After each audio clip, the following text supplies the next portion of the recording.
지금 홍준표 당대표를 비롯한 주요 당자분들이 입장합니다. 홍준표! 홍준표!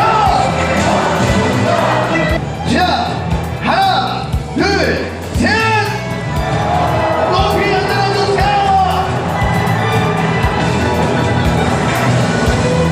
반드시 이기겠노라! 반드시 승리하겠노라! 이 진가와 감기가 전달되겠습니다. 강원도지 여러분, 변함도 홍준표! 이번에 이제 대구에 빈자리가 있어 내려옵니다. 내려오는데 대구에 내려온다는 게 대구를 근거지로 해서 정치를 하겠다는 뜻이지 대구에 출마하겠다는 뜻은 절대 아닙니다.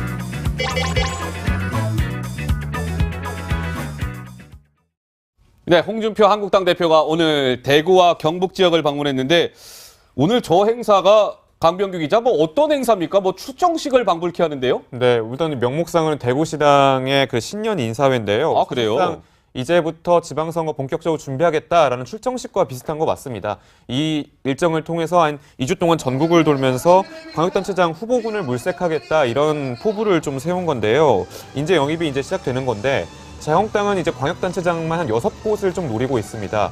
TK 뭐 2곳 그리고 PK 중에서 부산, 울산, 경남에서 총 5곳은 기본으로 하고 거기에 인천이나 뭐 다른 지역을 좀 더 수성을 해서 총 6곳을 좀 얻겠다라는 그런 목표가 있기 때문에요. 네네. 아무래도 이제 부지런하게 좀 2주 동안 전국 일주를 다니지 않을까 싶습니다. 그러니까 지방선거를 이제 좀 잘 치러보겠다라는 신년 인사회를 이제 대구 경북 지역에서 시작을 한 건데 장 기자님, 저게 어떻게 보면 대구 경북에서 한국당이 시작한 게 당연하다고 봐야 될까요? 아니면 좀 너무 성의 없는 전략이라고 봐야 할까요? 좀 어떻게 봐야 될까요? 좀 너무 집토끼만을 의식한 전략이 아닌가 싶습니다. 그러니까 지금 어찌됐든 박근혜 전 대통령의 국정농단 사태 이후에 많은 그 TK 지역에서도 민심이 이반한 상황이기 때문에 자유한국당 입장에서는 어쨌든 그 떠나간 집토끼들을 다시 모아서 새로운 선거 전략을 짜야 하는 것은 분명하나 예. 힘이 좀 빠져 보이죠. 그러니까 대개의 경우에 제1야당이라면 수도권에서 어쨌든 이렇게 딱 신년 할애회를 시작하면서 힘있게 시작을 하는데 사실상 수도권이나 기타 다른 지역에서도 자유한국당이 신승도 하기 어렵다는 여론조사 결과가 계속 나오고 있기 때문에 상당히 지금 쫄려 있는 거 아니냐. 그래서 일단 쫄린 상황에서 일단 집토끼들이라도 모아서 조금이라도 좀 그 가능성을 좀 넓히려는 전략을 쓰는 것 같은데 제가 보기에는 홍준표 대표답지 않다. 평상시에 하시는 말씀은 굉장히 거대한 담론이 많잖아요.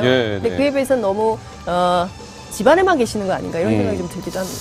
알겠습니다. 자, 오늘 대구 엑스포에서 열린 대구 이제 신년 인사회 모습이었는데요. 잠시 저희가 또 영상을 준비하게 있는데요. 보시고 말씀을 계속 이어가 보도록 하겠습니다.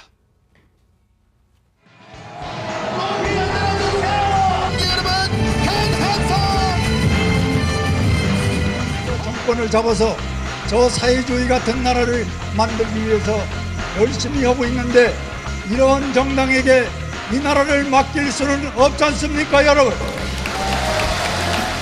과연 자유 대한민국을 지키는 그런 민심이 표출될 수 있느냐, 그것을 바라보는 선거가 이번 지방선거라고 저는 생각합니다. 우리가 이게 대구는 저들에게 뺏겨서도 안 되고 넘겨줘서도 안 되고, 그렇죠?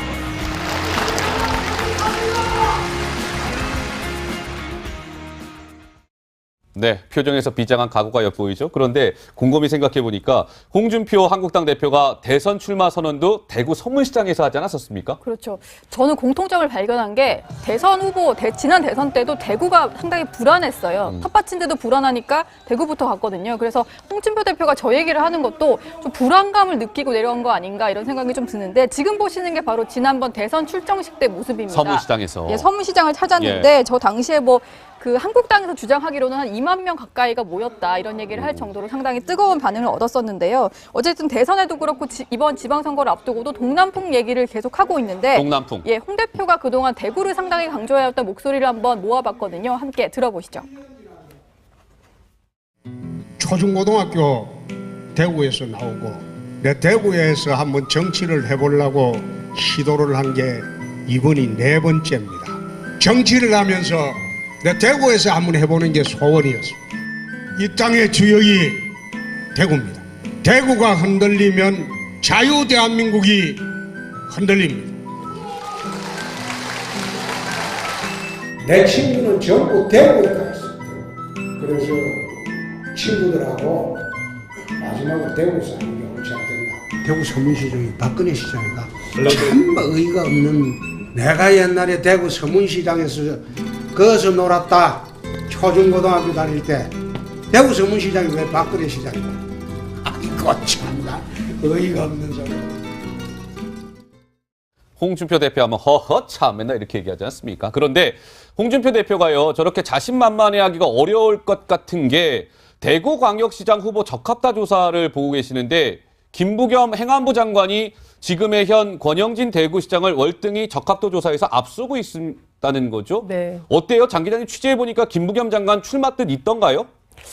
되게 그 곤혹스러워 하시는 것 같더라고요. 제가 이제 그래요? 좀 취재를 해보니까 지금 이분이 그 지역구 국회의원이세요, 대구에. 네. 예, 근데 지금 어쨌든 장관직을 하고 있는데. 그러니까요. 대구시장 출마하려면 국회의원 그만둬야 되거든요. 그렇기 때문에 이게 복잡한 문제가 있고, 그리고 대구 지역 유권자들한테도 본인이 좀 할 말이 없다 이런 얘기 하시면서 야야 그냥 좀 놔둬. 야야 그냥 놔둬라. 예, 야야 그만 좀 놔둬. 그리고 이제 보좌진들도 좀 고민이 깊어 있는 것 같습니다. 그럼에도 불구하고 당인이기 때문에 선당 후사의 자세가 필요한 거 아니겠습니까? 그래서 예. 당이 결정하면 출마를 안 하겠다고 버티긴 좀 어렵지 근데 아까 저 않겠나라는 정도의 얘기들이 좀 적합도 나오고 조사라면 있어요. 당에서 요구하지 않겠습니까? 당에서 요구할 가능성이 높고 당에서는 또 예. 그런 얘기가 나옵니다.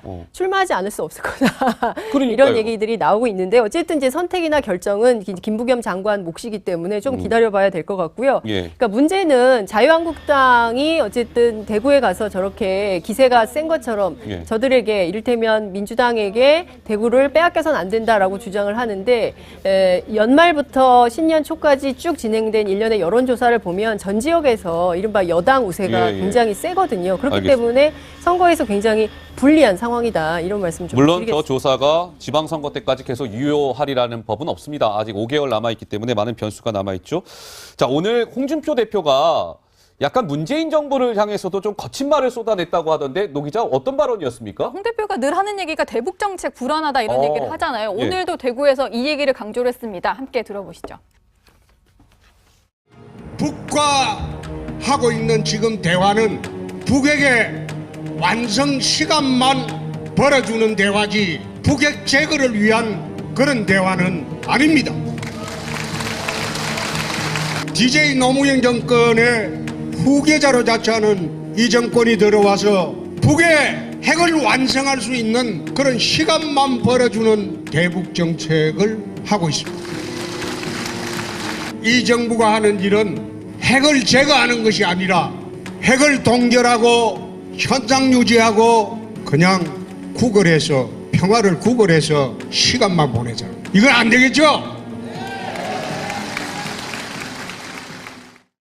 문재인 정부의 대북 정책을 정면으로 겨냥을 한 것 같습니다. 네. 오늘 예, 장 기자님. 예. 근데 사실 지금 문재인 정부의 대북 정책이 잘 풀리고 있지 않습니까? 남북 관계 훈풍이고 내일 이제 고위급 회담이 열리고 경우에 따라서는 남북 관계가 급진전될 가능성이 굉장히 높은데요. 네. 그러니까 비핵화 문제는 우리 정부가 결정할 수가 없는 거예요. 그러니까 북미 대화로 풀어야 될 의제이기 때문에 비핵화로 가는 길목에 있는 거기 때문에 저렇게 주장을 하면 오히려 나중에 홍준표 대표가 말씀하기가 굉장히 여지가 줄어들지 않을까 이런 걱정이 좀 되네요. 알겠습니다. 자, 이런 상황에서 홍준표 대표가 대구의 북구을 당협위원장 공모 신청을 두고 오늘 강 기자 당내가 좀 시끄러웠던 모양이더라고요. 예, 뭐 저도 이제 오늘 아침에 뭐 여러 가지 얘기를 들었는데 뭐 정치권 한가에서 이런 얘기까지 나온다고 합니다. 이제 PK는 자유한국당에게 쑥대밭 혹은 수도권은 지뢰밭, 대구는 꽃밭이라는 얘기가 나오는데 하필 대구의 그 한 지역의 당협위원장을 좀 추진하려고 한다 이런 얘기를 좀 하고 있습니다. 이에 대해서 사실 당에서도 좀 비난 여론이 좀 일고 있는데 지금 보시는 것처럼 뭐 박민식 전 의원 같은 경우도 이제 뭐 제가 말씀드린 거랑 좀 비슷한 맥락인데 홍준표 대표가 꽃길을 걷겠다고 선언했다, 뭐 셀프 웨이빙의 길을 선택했다라면서 상당히 비난의 목소리를 내고 있습니다. 장 기자님, 저 네. 당협위원, 그러니까 대구 북구을 당협위원장 거기에 이제 신청을 한 네. 거예요, 홍 대표가. 이 당협위원장이라는 게 도대체 뭐고, 이 대구 북구을 지역이라는 데가 어떤 데길래 이렇게 좀 시끄러운 거예요? 그러니까 네. 제가 보기에는 뭐 당협위원장이 됐든 북구을 지역을 선택했든 이것보다도 당대표가 지방선거를 앞두고 혹여 뭐 다음에 있을 총선을 앞두고 험지로 가야지 꽃길로 갈 수는 없는 거 아니냐, 이런 비판이 깔려 있는 것 같고요. 예. 그 안에서 보면 어쨌든 이 당협위원장이 공천권을 행사하게 돼 있거든요. 그러니까 당협위원장이 이를테면 이번 지방선거에 그 지역의 공천권을 행사하게 되고, 그리고 여기는 사실 지금 홍일학 의원이 있는데 민주당. 원래 무소속이었는데 민주당으로 입당을 했거든요. 그랬죠. 그래서 대결 구도가 생기기 쉬운 구도죠. 그러니까 어쨌든 싸워서 이길 수 있다고 생각하기 때문에 홍준표 대표가 당선 가능성이 높다고 생각해서 가는 건데, 물론 본인은 대구를 근거지로 하는 것이지 내가 대구에서 출마하겠다는 국회의원이 건 되려고 하는 아니다. 것은 아니다라고 하는데, 두고 보십시오. 국회의원 출마 안 하는지. 저는 한다고 봅니다. 뭐 여러 가지 이제 갑론을박이 있는데요. 오늘 한국당 내에서도 홍 대표의 대구 북구을 당협위원장 신청과 관련해서 이런 좀 반발하는 목소리가 실제로 나왔습니다. 직접 듣고 말씀 이어가 보도록 하죠. 한마디로 창피하고 민망합니다. 서울, 경기는 가시밭이고 부산과 경남도 쑥대밭이 되었습니다. 그런데 홍 대표는 나 홀로 꽃길을 걷겠다고 선언했습니다. 누가 선거에 모든 것을 걸었다고 믿겠습니까? 대장부가 아니라 졸장부의 야가 빠진 꼼수에 불과합니다. 당 대표가 TK만 챙기고 수도권에 민심을 기울이지 않는 이런 상황은 도저히 묵과할 수 없습니다. 또 수도권의 전세를 반전을 꾀하는 그런 선택을 도모해야 합니다. 네. 당내에서 저런 식으로 계속 비판이 나오니까 홍준표 대표도 이를 의식해서인지 오늘 여기에 대한 답변을 내놨거든요. 그 목소리도 들어보겠습니다. 이번에 대구에 빈자리가 있어 내려옵니다. 내려오는데 대구에 내려온다는 게 대구를 근거지로 해서 정치를 하겠다는 뜻이지 대구에 출마하겠다는 뜻은 절대 아닙니다. 그래서 내려오더라도 다음 총선 전에 그 지역구는 훌륭한 대구 인재를 모셔다 놓고 출마토록 할 것입니다. 네, 뭐 대구를 근거지로 하겠다는 것이지 나 대구에 절대 출마할 뜻이 있어서 당협위원장 신청한 거 아닙니다라는 게 홍준표 대표의 주장인데 저희가 지켜봐야 될 것 같고요. 자, 이런 상황에서 바른정당의 김세연 의원이라고 있잖아요. 원내대표 권한 대행까지 했던 김세연 의원하고 남경필 경기지사가 바른당을 내일쯤 탈당할 것 같다, 이런 뉴스가 전해졌습니까? 내일 입장을 내놓는다고 하니까 뭐 탈당 안 하겠다는 입장을 내놓지는 않을 거 아닙니까? 그러니까요. 그러니까 내일을 탈당할 거다 이렇게 봐도 무방할 것 같은데, 제가 김세연 의원이랑 직접 통화를 한번 해봤는데요. 네. 일단 이런 얘기가 많다고 합니다. 지역구에 보면은 본인이 국회의원이면 밑에 뭐 구의원이라든지 시의원들이 있잖아요. 근데 바른정당 어떤 간판을 내걸고는 우리가 지방선거 못 치르겠다, 그러니까 한국당으로 가줬으면 좋겠다, 이런 의견들이 좀 많대요. 그래서 그 부분에 대해서 고민을 하고 좀 저런 탈당까지도 이제 염두에 두고 있다, 이런 지금 얘기를 거론되는 했고요. 인물들이 누구예요? 이학재 의원과 그 남경필 경기지사인데, 어. 뭐 이학재 의원 같은 경우는 친박으로 워낙 유명한데, 뭐 박근혜 전 대통령 비서실장도 했었고, 맞아요. 친박에서 비박으로 돌아서고 바른정당까지 갔었는데, 저분도 약간 지역구에 대한 고민이 깊으신 것 같고, 남경필 지사 같은 경우도 뭐 잠시 뒤에 저희가 얘기를 하겠지만 이미 민주당에서 출마 선언이 잇따르고 있잖아요. 그렇기 때문에 좀 위기감이 있는 것 같아요. 그러니까 바른정당 간판으로 우리가 선거를 치를 수 있겠는가, 이런 위기감 때문에 저런 목소리들이 많이 나오고 있는 것 같습니다. 예, 알겠습니다. 김세연, 이학재, 남경필 경기지사가 내일 바른당을 탈당을 할지 저희가 좀 지켜보도록 하고요. 이번에는 반면에 지금 여당 같은 경우는요, 시청자 여러분, 거의 뭐 수도권 쪽에 그 후보들이 거의 뭐 포화 상태인 것 같아요, 강병규 기자. 네, 기본적으로 민주당 예비 후보로 거론되는 사람만 한 10명이 좀 넘는다. 예, 생각해보니까 10명이 좀 넘는데요. 지금 보시는 거 서울에만 지금 박원순 현직 시장만 뭐 비롯해서 뭐 박영선 의원 등 총 4명이 좀 거론이 되고 있고, 경기랑 인천도 이렇게 3명씩 뜨겁습니다. 물론 저 지금 그래픽 안에 들어갈 공간이 없어서 다 못 채워놓은 거예요. 그래요? 저희가 이제 10명이 원래 넘는데 기본적으로 거론되는 대표 인물들만 일단 적어서 이렇게 좀 보여드려봤습니다. 예. 자, 이런 상황에서 전해철 의원이라고 있잖아요. 친문의 핵심 의원이라고 불리우는 전해철 의원이 오늘 출마 선언을 했습니다. 어디에 출마 선언을 했을까요? 목소리 듣고 말씀 이어가 보도록 하죠. 저는 이제 공정한 경선을 위해 도당위원장을 사퇴하고 한 명의 당원으로 경기도민 여러분의 판단을 받고자 합니다. 일일이 여쭈고 하는 것은 적절하지 않다고 생각합니다만은 그래도 불구하고 문재인 대통령이 반대하신다면 제가 당연히 안 하겠죠. 이재명 성남시장의 인지도가 상당히 높은 편인데요. 경선 과정에서 이재명 시장이 이길 수 있는 경쟁력, 보강 이런 게 좀 있습니까? 문제는 누가 누구를 지지해야 되냐 이런 게 문제가 된다고 생각을 하고요. 문재인 정부의 성공을 위해서는 이번 지방선거 승리가 굉장히 중요한데 그 중요함은 개인이나 당이 좀 더 전략적 선택과 판단도 필요하다고 생각을 합니다. 자, 삼철 중에 한 명이죠. 전해철 의원이 오늘 경기도지사 출마 선언을 했는데 장 기자님, 근데 전해철 의원 좀 고민이 많을 것 같습니다. 현재 지지도 조사는 2%에 불과하거든요. 예. 네, 고민이 많죠. 네. 그래서 저 인지도를 돌파하고 그리고 인기를 얻기 위한 전략적 고민을 굉장히 하고 있는 걸로 보이는데 네. 지금부터 열심히 뛰어도 사실은 조금 어렵지 않을까라는 고민도 좀 들을 것 같은데 어찌됐든 이제 이분은 이제 친문의 지지를 굉장히 많이 받고 있고 노무현 정부 때부터 핵심적인 역할을 했던 분이기 때문에 지지세로 보면 본인이 훨씬 세다. 그래서 이재명 성남시장을 압도할 수 있다. 이런 자신감도 갖고 있긴 합니다. 그리고 내부에서 여러 가지 전략들이 나오고 있는 걸로 알고 있어요. 그래서 지금 이재명 성남시장을 제외한 나머지 후보군들이 연대에서 한 후보를 밀 가능성도 배제할 수는 없거든요. 예. 그래서 다양한 가능성이 살아 있고 어쨌든 지금 이제 출격을 한 것이기 때문에 경기도민들께서는 지금 내걸고 있는 후보들이 그러니까 후보들이 내걸고 있는 정책 이 무엇인지 저는 그게 굉장히 중요하다고 보거든요. 그러니까 경기도민들이 염원으로 삼고 있는 여러 가지 정책적 의제에 대해서 후보들이 실천 가능한 것들을 내고 있는 것인지 아니면 장밋빛 미래만 그리고 있는 것인지 이것을 보고 선택하는 이런 노력이 좀 필요하지 않을까 생각이 좀 듭니다. 자, 이런 상황에서 오늘 전해철 의원이 이제 경기지사 출마 선언을 하면서 뭔가 묘한 또 발언을 했는데요. 정치적인 의미를 깔고 있는 것 같습니다. 전 의원의 목소리 듣고 오시죠. 특히 양정철 비서관이나 이호철 전 수석이나 일을 해야 된다고 생각을 합니다. 정당한 평가와 판단에 의해서 일을 해야 된다라는 생각이 저는 변함이 없고 마찬가지로 이번 양정철 전 비서관에 대한 그런 이야기가 나올 때도 적절한 역할 그리고 남용되거나 또 문제가 되지 않는 거라면 저는 일을 해야 된다고 생각을 하고.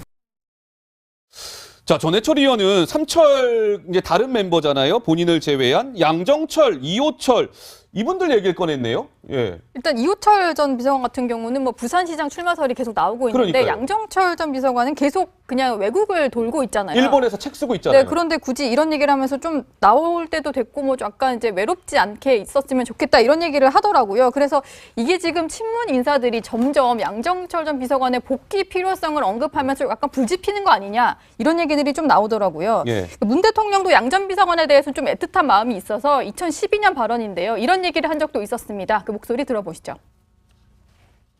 우리 양정철 비서관은 정말 참 고마운 사람입니다. 참여정부나 노무현 대통령에 대한 그 수구 언론들의 그 공격에 대해서 맞서는 그 일에 몸을 아끼지 않았기 때문입니다.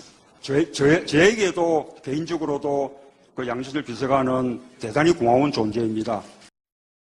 그러니까 친문 의원들 일부가 이제 양정철 전 비서관도 좀 이제 정치 일선에 뛰어들어야 되는 거 아니냐라는 얘기를 하고 있는데 양 전 비서관 본인도 뭔가 외롭다 이런 심경을 피력을 했습니까, 강 기자? 예, 그렇습니다. 뭐 언론 인터뷰, 특히 최근에 인터뷰를 많이 하면서 그런 심경을 피력을 했는데 예. 지금 보시는 것처럼 언제까지 떠돌아야 되는지 회의감이 든다. 회의감이 든다. 예, 그리운 사람들이 보고 싶어지는 등 외로움이 커진다는데 지금 뭐 떠돌고 있습니다. 일단 뉴질랜드에 체류했다가 일본에서 책을 제필했다가 뭐 두 곳을 오간다 이런 얘기도 들리고 있고요. 일단 한국에 오고 있지는 않은데 그런 상황에서 이제 본인들이 이제 뭐 보고 싶은 그런 사람들에 대한 좀 그리움을 좀 간혹 피력을 하는 것 같습니다. 자, 근데 저는 궁금한 게 장 기자님, 그 조만간 양정철 전 비서관이 이제 책 출간 때문에 한국을 찾는다고 합니다. 네. 시점은 제가 모르겠어요. 조만간 올 것 같은데 양정철 전 비서관 정말 이제 정치 일선에 좀 뛰어들 가능성이 있다고 보세요? 아니면 그냥 계속 좀 뒤로 물러나 있을까요? 어떻습니까? 좀 기류가. 제가 보기에는 그 청와대 내부에서는 예. 양정철 비서관이 좀 정치를 해도 되는 거 아니냐라는 얘기들이 나오고 있긴 한데요. 실제 본인이 어떤 선택을 할지는 모르겠습니다. 그러니까 본인이 문재인 정부에 부담되는 일은 절대로 하지 않겠다고 했기 때문에 네. 아마도 망설임이 상당히 있을 걸로 보이는데 뭐 이런 판단은 가능할 것 같아요. 양정철 비서관이 무슨 죄인은 아니지 않습니까? 네, 그렇죠. 그리고 또 예. 마치 이제 그 이분이 정치를 한다고 해서 그것이 꼭 문재인 정부의 무슨 그 뭡니까 악업이 될 가능성이 있는 것도 아니거든요. 예. 그래서 저는 좀 양정철을 자유롭게 해줘도 되지 않냐. 그러니까 그의 선택에 따라서 이것이 마치 문재인 정부에 큰 영향을 끼칠 것처럼 예. 그 좀 과도하게 얘기할 필요는 없지 않나라는 생각이 좀 들고요. 그가 무슨 선택을 하든 그 선택은 존중받을 가치가 있지 않나 이런 생각도 좀 듭니다. 양 전 비서관이 어떤 선택할 것 같으세요? 글쎄요. 그건 좀 지켜봐야 될 것 지켜봐야 같아요. 될 지금은 것 이제 책을 쓰고 같아요. 있기 예, 때문에 책을 예. 정리하고 그리고 나서 본인이 선택을 하지 않을까 이런 생각이 좀 듭니다. 알겠습니다. 관심 갖고 좀 지켜보도록 하겠습니다. 그를 위한 그런 대화는 아닙니다. DJ 노무현 정권의 후계자로 자처하는 이 정권이 들어와서 북의 핵을 완성할 수 있는 그런 시간만 벌어주는 대북 정책을 하고 있습니다. 이 정부가 하는 일은 핵을 제거하는 것이 아니라 핵을 동결하고 현장 유지하고 그냥 구걸해서 평화를 구걸해서 시간만 보내자. 이건 안 되겠죠? 문재인 정부의 대북 정책을 정면으로 겨냥을 한 것 같습니다. 네. 오늘 예, 장 기자님. 예. 근데 사실 지금 문재인 정부의 대북 정책이 잘 풀리고 있지 않습니까? 남북 관계 훈풍이고 내일 이제 고위급 회담이 열리고 경우에 따라서는 남북 관계가 급진전될 가능성이 굉장히 높은데요. 네. 그러니까 비핵화 문제는 우리 정부가 결정할 수가 없는 거예요. 그러니까 북미 대화로 풀어야 될 의제이기 때문에 비핵화로 가는 길목에 있는 거기 때문에 저렇게 주장을 하면 오히려 나중에 홍준표 대표가 말씀하기가 굉장히 이 여지가 줄어들지 않을까 이런 걱정이 좀 되네요. 알겠습니다. 자, 이런 상황에서 홍준표 대표가 대구의 북구을 당협위원장 공모 신청을 두고 오늘 강 기자 당내가 좀 시끄러웠던 모양이더라고요. 예, 뭐 저도 이제 오늘 아침에 뭐 여러 가지 얘기를 들었는데 뭐 정치권 한가에서 이런 얘기까지 나온다고 합니다. 이제 PK는 자유한국당에게 쑥대밭 혹은 수도권은 지뢰밭, 대구는 꽃밭이라는 얘기가 나오는데 하필 대구의 그 한 지역의 당협위원장을 좀 추진하려고 한다 이런 얘기를 좀 하고 있습니다. 이에 대해서 사실 당에서도 좀 비난 여론이 좀 일고 있는데 지금 보시는 것처럼 뭐 박민식 전 의원 같은 경우도 이제 뭐 제가 말씀드린 거랑 좀 비슷한 맥락인데 홍준표 대표가 꽃길을 걷겠다고 선언했다, 뭐 셀프 웨이빙의 길을 선택했다라면서 상당히 비난의 목소리를 내고 있습니다. 장 기자님, 저 네. 당협위원, 그러니까 대구 북구을 당협위원장 거기에 이제 신청을 한 네. 거예요, 홍 대표가. 이 당협위원장이라는 게 도대체 지금 홍준표 당대표를 비롯한 주요 당자분들이 입장합니다. 홍준표! 홍준표! 자, 하나, 둘, 셋! 높이 흔들어주세요! 반드시 이기겠노라! 반드시 승리하겠노라! 이진가마 감기가 전달되겠습니다. 강원도지 여러분, 변함도 홍준표! 이번에 이제 대구에 빈자리가 있어 내려옵니다. 내려오는데 대구에 내려온다는 게 대구를 근거지로 해서 정치를 하겠다는 뜻이지 대구에 출마하겠다는 뜻은 절대 아닙니다.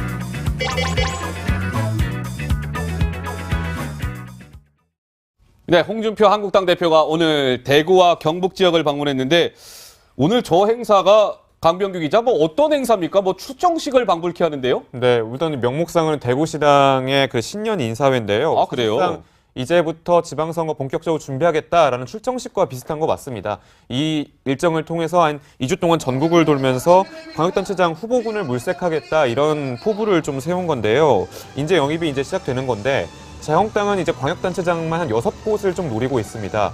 TK 뭐 2곳 그리고 PK 중에서 부산, 울산, 경남에서 총 5곳은 기본으로 하고 거기에 인천이나 뭐 다른 지역을 좀 더 수성을 해서 총 6곳을 좀 얻겠다라는 그런 목표가 있기 때문에요. 네네. 아무래도 이제 부지런하게 좀 2주 동안 전국 일주를 다니지 않을까 싶습니다. 그러니까 지방선거를 이제 좀 잘 치러보겠다라는 신년 인사회를 이제 대구 경북 지역에서 시작을 한 건데 장 기자님, 저게 어떻게 보면 대구 경북에서 한국당이 시작한 게 되고 넘겨줘서다. 그렇죠?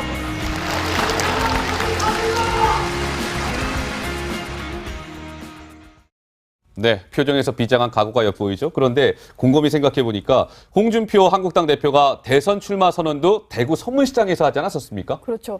저는 공통점을 발견한 게 대선 후보, 지난 대선 때도 대구가 상당히 불안했어요. 텃밭인데도 불안하니까 대구부터 갔거든요. 그래서 홍준표 대표가 저 얘기를 하는 것도 좀 불안감을 느끼고 내려온 거 아닌가 이런 생각이 좀 드는데 지금 보시는 게 바로 지난번 대선 출정식 때 모습입니다. 서문시장에서. 예, 서문시장을 찾았는데 저 당시에 그 한국당에서 주장하기로는 한 2만 명 가까이가 모였다 이런 얘기를 할 정도로 상당히 뜨거운 반응을 얻었었는데요. 어쨌든 대선에도 그렇고 이번 지방선거를 앞두고도 동남풍 얘기를 계속하고 있는데 동남풍. 예, 홍 대표가 그동안 대구를 상당히 강조해왔던 목소리를 한번 모아봤거든요. 함께 들어보시죠. 초중고등학교 대구에서 나오고 내 대구에서 한번 정치를 해보려고 시도를 한 게 이번이 4번째입니다. 정치를 하면서 내 대구에서 한번 해보는 게 소원이었습니다. 이 땅의 주역이 대구입니다. 대구가 흔들리면 자유 대한민국이 흔들립니다. 내 친구는 전부 대구에 가 있어요. 그래서 친구들하고 마지막으로 대구에서 하는 게 옳지 않겠나. 대구 서문시장이 박근혜 시장이다. 참 의의가 없는, 내가 옛날에 대구 서문시장에서 거기서 놀았다.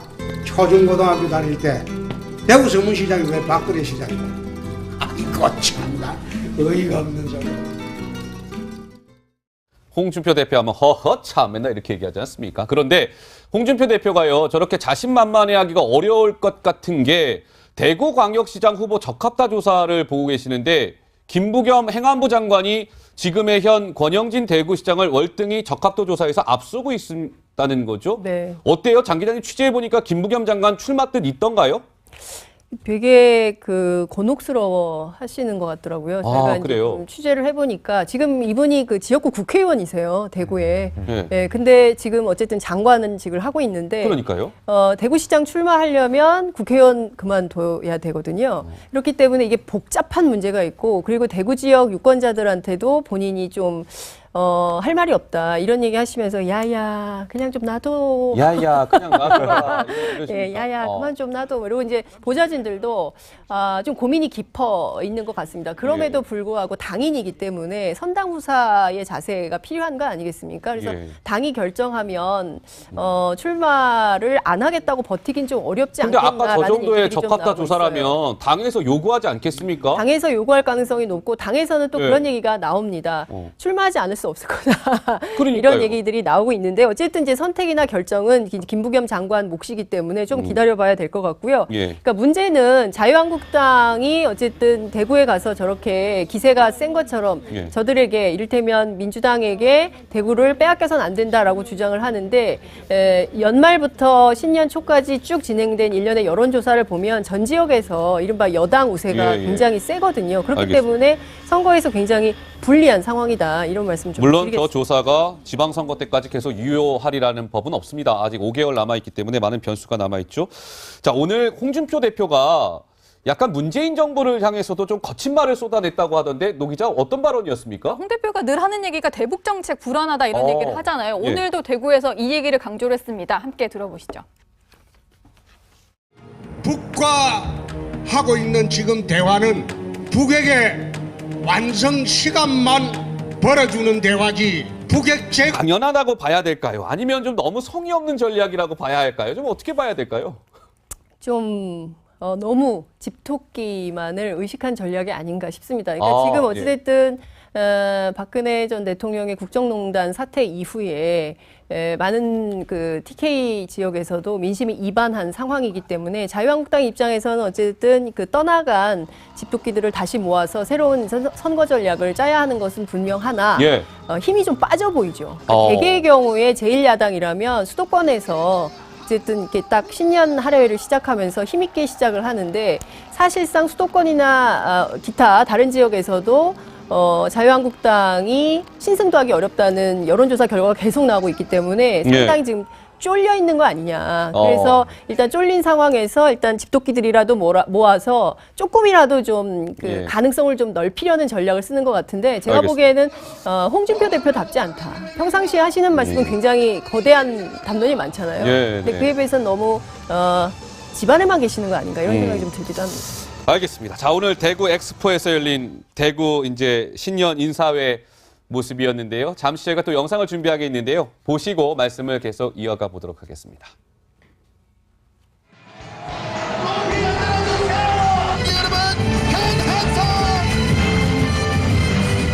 정권을 잡아서 저 사회주의 같은 나라를 만들기 위해서 열심히 하고 있는데 이런 정당에게 이 나라를 맡길 수는 없지 않습니까, 여러분?